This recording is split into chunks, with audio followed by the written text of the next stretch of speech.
14 साल बाद खुला सबसे बड़ा राज। जिस इंसान ने मुंबई को जला डाला, अब उसे भारत लाया जा रहा है। आपने 26/11 के हमलों के बारे में तो सुना ही होगा, लेकिन जो आज तक नहीं सुना, वो अब सामने आने वाला है। जिस आदमी का नाम आपने शायद ही कभी सुना हो, तहेव्वुर हुसैन राणा, वही अब भारत सरकार की निगाहों में है और अमेरिका से उसे प्रत्यर्पित किया जा रहा है। लेकिन सवाल ये है कि आखिर इतने सालों बाद क्यों? क्या ये सिर्फ एक संयोग है या इसके पीछे कोई बड़ी साजिश छिपी है? क्या 26/11 के पीछे था एक बिजनेसमैन? सोचिए, एक ऐसा आदमी जो पहले पाकिस्तानी सेना में डॉक्टर था, फिर कनाडा और अमेरिका में बिजनेस करने लगा और फिर धीरे धीरे लश्कर-ए-तैयबा के प्लान्स में शामिल हो गया।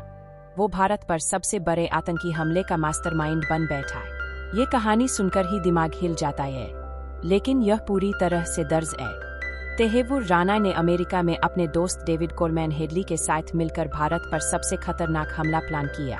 डेविड हेडली को तो आपने सुना ही होगा, वही आदमी जो ताज होटल के अंदर नक्शा बना रहा था, वही जो भारत में घूम घूम कर हमले की तैयारी कर रहा था।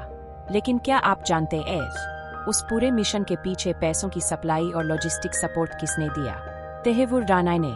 अब सवाल उठता है, अमेरिका उसे भारत को सौंप क्यों रहा है और भारत उसके खिलाफ क्या करने वाला है?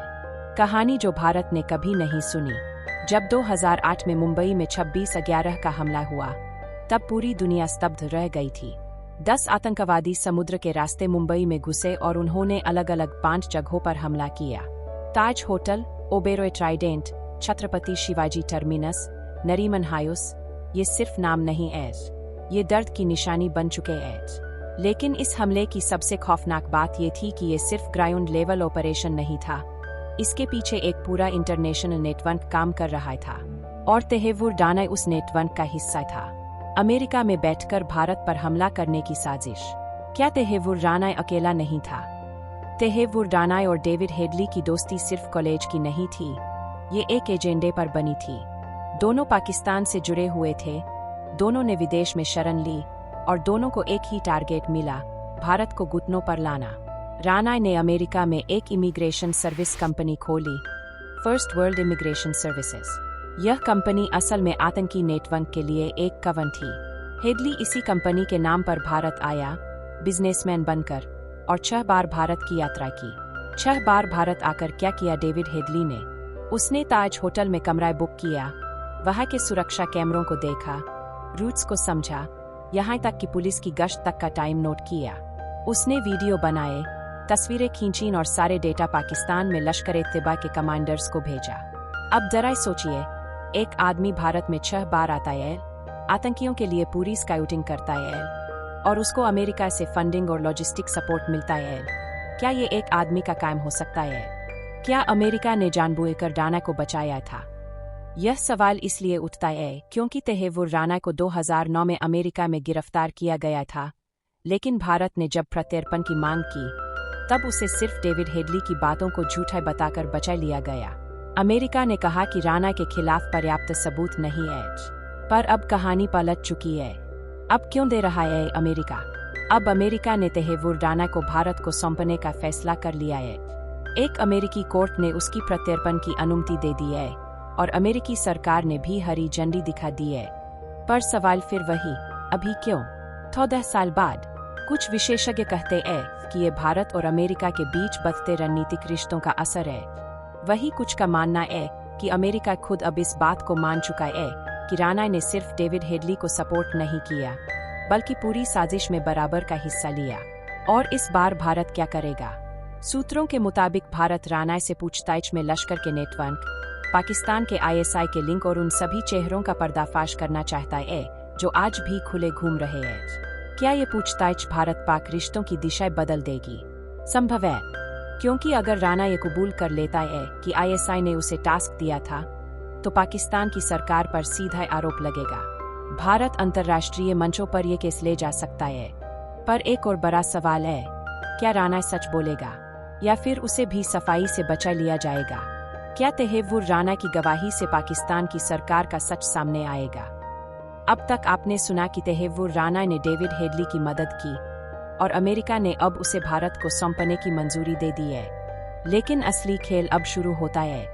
क्योंकि अगर तहेव्वुर राना भारत पहुंचा और उसने आईएसआई की भूमिका उजागर कर दी तो पाकिस्तान पूरी दुनिया के सामने नंगा हो सकता है। लेकिन क्या ऐसा होना इतना आसान है?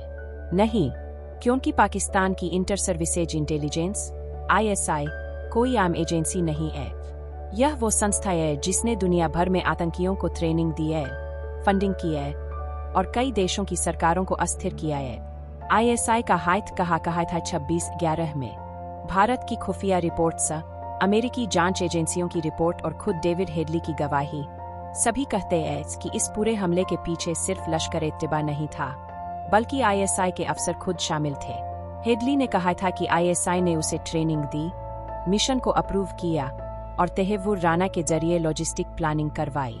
तो क्या यह हमला सिर्फ आतंकवाद नहीं, बल्कि पाकिस्तान की सरकार का एक गुप्त मिशन था? अगर ये बात तहेव्वुर राना भारत में दोहराता है तो भारत उसके बयान को अंतर्राष्ट्रीय अदालत में इस्तेमाल कर सकता है। फिर पाकिस्तान को आतंकवाद फैलाने वाला देश घोषित कराना भी संभव है। अब बात करते हैं तहेव्वुर राना की मौजूदा स्थिति की। वो अमेरिका में है, लेकिन कब भारत आएगा? सूत्रों के अनुसार राना को अगले कुछ महीनों में भारत लाया जा सकता है। भारत ने पहले ही राना के खिलाफ अदालत में चार्जशीट दाखिल कर दी है और एनआईए की एक विशेष टीम उसकी पूछताछ की पूरी तैयारी कर चुकी है। लेकिन यह भी एक ट्विस्ट है। तहेव्वुर राना के वकील अमेरिका में अभी भी इस प्रत्यर्पण को रोकने की कोशिश कर रहे हैं। उनका कहना है कि अमेरिका और भारत के बीच हुए प्रत्यर्पण समझौते के तहत उसे भारत नहीं सौंपा जा सकता, क्योंकि जिस केस में वो दोषी पाया गया है उस पर अमेरिका में पहले ही कार्रवाई हो चुकी है। क्या भारत इस कानूनी उल्लंघन को पार कर पाएगा? संभावना बहुत है, क्योंकि अमेरिका की कोर्ट ने पहले ही साफ कर दिया है कि भारत के पास नए सबूत हैं और ये केस अलग है, इसीलिए राना को भारत को सौंपना जायज है। अब एक और बड़ा सवाल, क्या ये सिर्फ राना की गिरफ्तारी है या किसी बड़ी सफाई की शुरुआत? पिछले कुछ महीनों से भारत आतंकवाद के खिलाफ लगातार स्ट्रॉन्ग पोजीशन ले रहा है, चाहे वो पीएफआई पर बैन हो या फिर सीमा पार से आ रहे आतंकियों पर सर्जिकल स्ट्राइक्स। भारत अब केवल डिफेंस नहीं कर रहा, बल्कि ऑफेंसिव मूड में आ चुका है और तहेव्वुर राना की गिरफ्तारी इसी रणनीति का हिस्सा है। पर यह कहानी सिर्फ एक आदमी की नहीं है, ये कहानी है एक देश के जले जज्बातों की, एक ऐसे दर्द की जो ताज होटल की उन दीवारों में आज भी बसा है, एक ऐसी साजिश की जो सिर्फ गोलियों से नहीं, दिमाग और डिप्लोमेसी से रची गई थी।